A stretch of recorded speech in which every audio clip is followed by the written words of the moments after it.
तो आज है 5 सितंबर और आज के दिन हम लोग टीचर्स डे के रूप में मनाते हैं। डॉक्टर सर्वपल्ली राधाकृष्णन जी की मेमोरी में ये दिन सेलिब्रेट किया जाता है। तो हमें पता तो चाहिए आखिर उन्होंने ऐसा किया क्या है जिसकी वजह से हम लोग उनके नाम से इतना बड़ा उत्सव सेलिब्रेट करते हैं हर साल। तो मैंने कुछ इन्फॉर्मेशन इकट्ठा की है, मैं आप तक एक अच्छे तरीके से पहुंचाने की कोशिश करूँगी। तो चलिए हम लोग शुरू करते हैं इस कहानी को।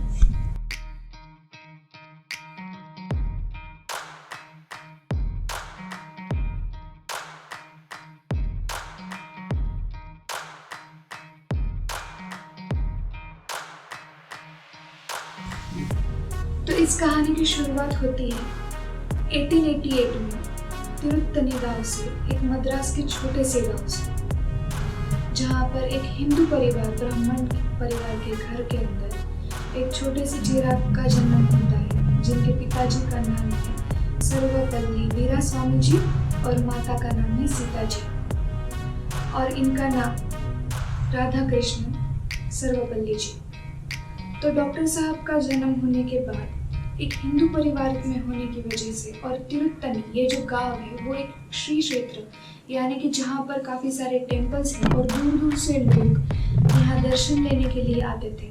तो धार्मिक गांव और धार्मिक परिवार होने की वजह से इनके पिताजी की इच्छा थी कि ये एक पंडित यानी कि पुजारी बने, लेकिन किस्मत को कुछ और ही मंजूर था। बचपन से ही इंटेलिजेंट और काफ़ी स्मार्ट होने की वजह से अलग अलग स्कॉलरशिप लेते लेते इन्होंने अपना डिग्री कंप्लीट किया, यानी कि बैचलर्स कंप्लीट किया, और बारी आई एमए पढ़ने की।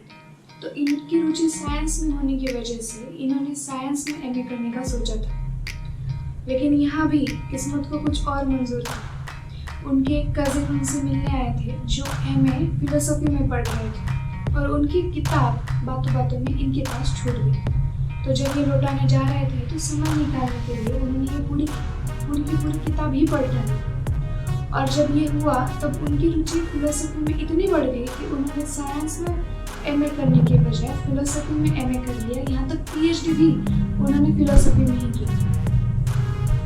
और इस रुचि की वजह से और उनका भाषण कौशल्य बहुत अच्छा होने की वजह से इन्होंने कई सारे लिटरेचर्स लिख डाले फिलोसफी के ऊपर।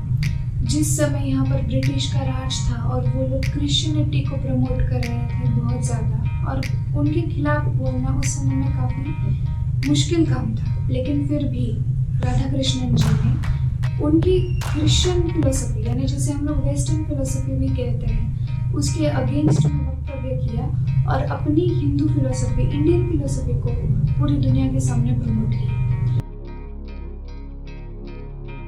जब वो भारत वापस आए और कलकत्ता उनको एक अच्छे पोजीशन पर अपॉइंट किया गया था, कलकत्ता यूनिवर्सिटी में उनको प्रमोट किया गया था। तो जब वो मद्रास यूनिवर्सिटी से, मद्रास की जो महाराजा यूनिवर्सिटी है, महाराजा कॉलेज है, वहाँ से जब विदा ले रहे थे तब उनके जो स्टूडेंट थे उन्होंने फंक्शन ऑर्गेनाइज किया था।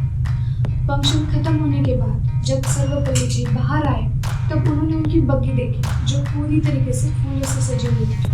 उन्हें बहुत खुशी हुई, लेकिन अगले ही पल उन्हें बहुत आश्चर्य हुआ क्योंकि उस बग्गी को घोड़े बंधे हुए नहीं थे। लेकिन विद्यार्थियों के कहने पर वो आगे बढ़े और बग्गी में बैठे, और उनके प्रिय विद्यार्थियों ने उन्हें खुद खींचकर रेलवे स्टेशन तक पहुंचाया और पूरे शहर में ये नज़ारा देखा, और मन ही मन उन्होंने भी उनकी प्यार भरी विदाई ली।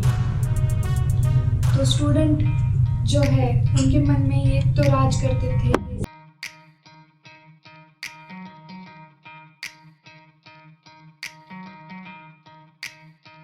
इसके बाद कलकत्ता यूनिवर्सिटी में भी उन्होंने अपना कार्यभार बहुत अच्छे तरीके से संभाला, और इंदिरा गांधी जी जो नेहरू जी की बेटी थी उनके ये प्रोफेसर रहे।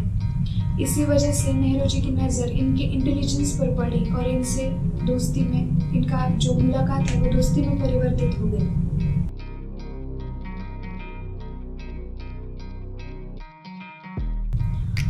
तो ये सुनिश्चित कहीं ना कहीं नेहरू जी ने कर लिया था अपने मन में कि इनका उपयोग हम भविष्य में अच्छे समय आने पर करेंगे, और वो समय तब आया जब भारत स्वतंत्र होने वाला था, भारत को स्वतंत्रता मिल रही थी। तब नेहरू जी ने यह तय किया था कि उस समय का जो राजनीतिक वातावरण है वो कुछ ऐसा बन गया था कि हर देश के गुट यानी कि ग्रुप बन गए थे, ग्रुपिज्म चल रहा था और भारत को कहीं ना कहीं किसी भी ग्रुप में शामिल नहीं होना था और इसीलिए अलग अलग देशों में उन्हें राजनयिक भेजने थे। और रूस उस समय का काफी बलशाली देश था, तभी उन्हें याद आया डॉक्टर राधाकृष्णन जी के बारे में। और जब भारत पूरी तरीके से स्वतंत्र पा चुका था तब बारी आई भारत के अलग अलग नेताओं को अच्छी अच्छी जिम्मेदारियां सौंपने की। राष्ट्रपति चुने जा चुके थे, प्रधानमंत्री चुने जा चुके थे और अब बारी थी भारत के उपराष्ट्रपति को चुनने।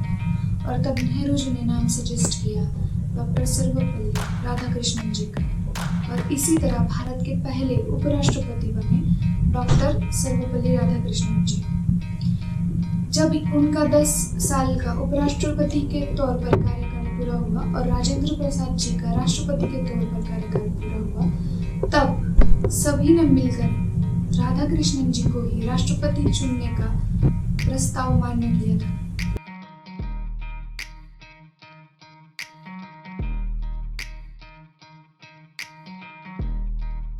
आज ही 5 सितंबर के दिन एक बड़ा ग्रुप उनके स्टूडेंट उनका बर्थडे सेलिब्रेट करने के लिए उनके घर के बाहर जमावड़ा करके खड़े थे और ये सब देखकर उन्हें खुशी तो बहुत हुई, लेकिन उन्होंने उन स्टूडेंट से कहा कि क्योंकि मैं आपका एक अच्छा शिक्षक हूँ इसलिए आप यहाँ पर आए हैं, तो मुझे मेरा बर्थडे सेलिब्रेट करने से इतनी खुशी नहीं होगी। असली खुशी मुझे तब होगी जब आप इस दिन को सभी अच्छे शिक्षक जो आपके जीवन में परिवर्तन लाते हैं, जो आपका जीवन आगे बढ़ाने में मदद करते हैं, उनको एक ट्रिब्यूट के तौर पर सेलिब्रेट करें। तो स्टूडेंट्स ने आगे से ठीक ऐसा ही करने का सोचा और तभी से आगे चल के हम लोग इसे टीचर्स डे के रूप में सेलिब्रेट करने लगे। तो ये है पूरी कहानी डॉक्टर राधाकृष्णन सर्वपल्ली जी की। आई होप आपको ये स्टोरी पसंद आई होगी।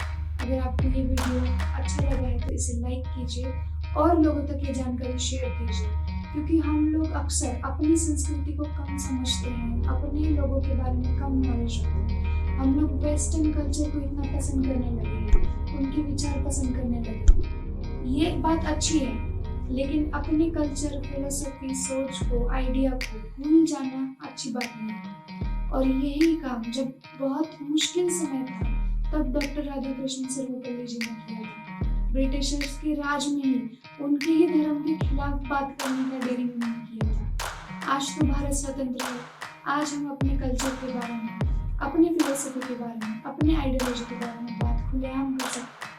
तो इसीलिए इस वीडियो को लोगों तक शेयर कीजिए ताकि लोग ऐसी सारी चीज़ें करने के लिए प्रोत्साहित हों। फिर मिलेंगे किसी और वीडियो में। जय हिंद।